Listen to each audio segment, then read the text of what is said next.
Time magazine listed some observations from wise men and women of science who had absolute confidence in their opinions. Here are just a few of them.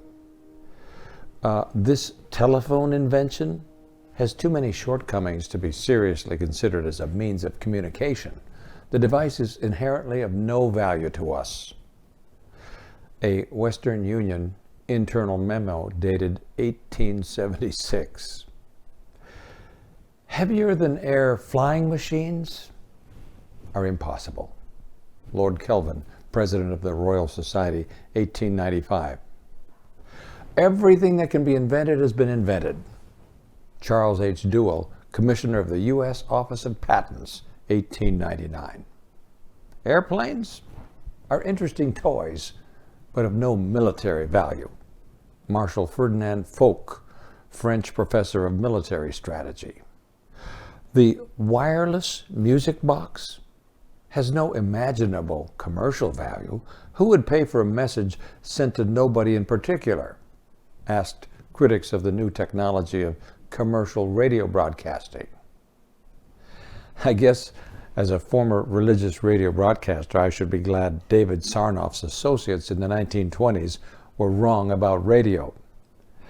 But in 1943, Thomas Watson, chair of IBM, stepped up to the microphone and said with absolute confidence, "I think there is a world market for maybe 5 computers." Then as recently as 1977, Ken Olsen, the president and founder of Digital Equipment Corporation, proclaimed, "There is no reason for an individual to have a computer in their home." Well, maybe one enormous global oops will suffice for all 7 predictions. The next time I sit on an airplane with my laptop computer and dial down to Earth on an airplane, I'll remember to be a little less confident and arrogant when I'm tempted to say what's going to happen in the year 2020 or 21 or even next week. But in 1 Corinthians 10, Paul warns us against a different kind of coincidence. Never say never. Paul tells us, especially in one special area of human experience, we must remember that while he was writing to a fledgling Christian church, he was still addressing himself to a great number of people who felt extremely confident, especially in the area of spiritual matters. When it came to some of the gray areas of Christian behavior, to disputable points, they were completely self-assured. Their maturity enabled them to eat meat previously offered to idols and not get tangled up in paganism. They could chart their own course in the church despite whatever struggles their weaker brothers or sisters might be experiencing. In fact, some of them were even confident that they could experience salvation despite the sexual dalliances that were an ongoing thing in their lives. Hey, they were strong in the Lord. A little fling on the side wouldn't flip their chariots over. Well, verse 12 goes right to that very condition of their hearts. So, if you think you are standing firm, be careful that you don't fall. So be careful. If you were thinking, oh, I would never behave like that, let this be a warning to you, for you too may fall into sin. But don't become overly confident and think of yourselves as standing so firm that you can't fall or that you can do anything you want and it won't affect your salvation. That's the clear word. All of us know, deep inside of us, that we're weak in some areas. We have vulnerable spots and recognize it. But the flip side of that knowledge is that in other areas, we truly believe that we're safe. The devil won't get me there, we decide. I've got to watch out here, but over there, I'm okay. We see someone else fall into a particular pit and just can't relate to it. How did they ever do something so dumb? We can't imagine that being a temptation. Thank God that particular desire has been left out of our makeup. So we assume. But that's the very kind of thinking that leads to a fall. C.S. Lewis wrote in Mere Christianity that when a man is getting better, he understands more and more clearly the evil that is still in him. When a man is getting worse, he understands his own badness less and less. A moderately bad man knows he is not very good. A thoroughly bad man thinks he is all right. This is common sense, really.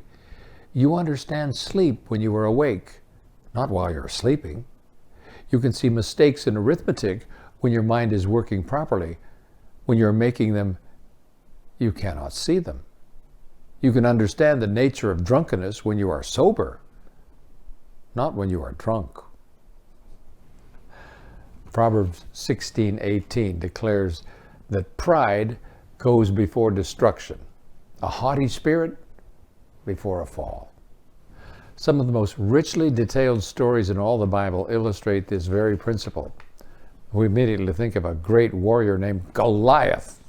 "Come on over here," he shouted at David, "and I'll feed you to the birds." In fact, maybe you've noticed an interesting conundrum there in 1 Samuel 17. Verse 5 clearly states that Goliath of Gath had on a bronze helmet to go with his 600 shekel spear. But in verse 49 then, how did the shepherd boy David hit him in the forehead? The Bible doesn't say, but some scholars have surmised that in his supreme confidence, fueled by his fierce rage that the Israelites would send out a twig of a kid to fight him, Goliath flung away his helmet before moving on to attack. Of course, David's stone hit that one unprotected spot, that vulnerable area left undefended. In the book of Esther, a fellow named Haman, remember, brimmed with confidence. "I'm the only guest invited to the queen's house for dinner," he boasted. Already he had built a gallows to hang his enemy Mordecai on. And pride went before a fall. Only his name was Haman, son of Hammedatha, hung on his own gallows. During the last days of King Belshazzar, the fading ruler was so confident, so absolutely sure of himself, that he had a huge party with all of his friends. Even if the armies of Darius the Mede were camped right outside the walls of Babylon, he wasn't worried. "We won't fall tonight. We won't fall ever," he told his drunken friends as they toasted each other with wine in the vessels from God's holy temple. God's servant Daniel had to be called in to tell him, "You're done, King.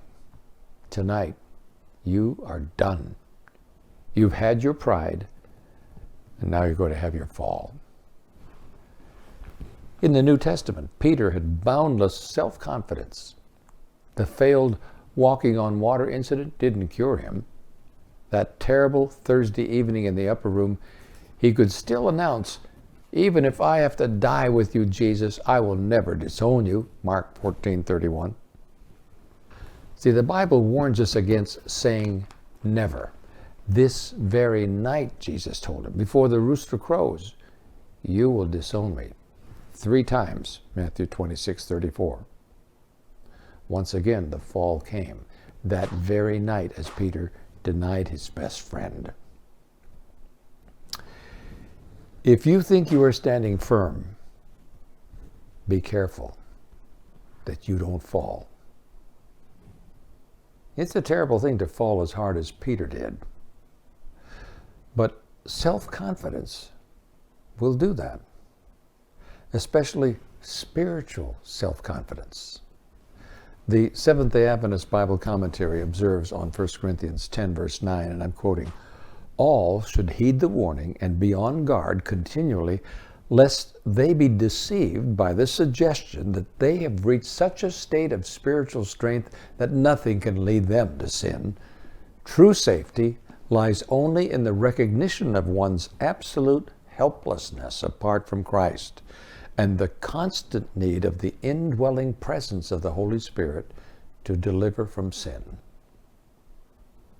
Did you get it? On our own, we are helpless.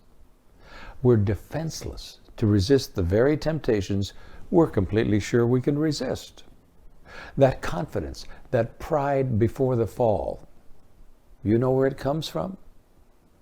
In Mere Christianity, in the chapter entitled The Great Sin, C.S. Lewis states, whenever we find that our religious life is making us feel that we are good, above all that we are better than someone else, I think we may be sure that we are being acted on not by God, but by the devil. But here's some good news. Where the enemy works, God labors more. In fact, when you track through some reference Bibles to the other verses about pride and falling, you actually find an indication that God himself sometimes brings about such a fall for our own sake.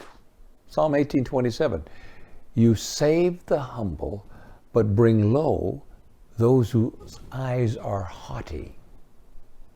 Because of his love for us, God sometimes brings us low. A Christian song title immediately comes to mind, I Need Thee Every Hour. Verse 2 in that song is penned by Annie Hawks, reminds us, I need thee every hour, stay thou nearby. Temptations lose their power when thou art nigh.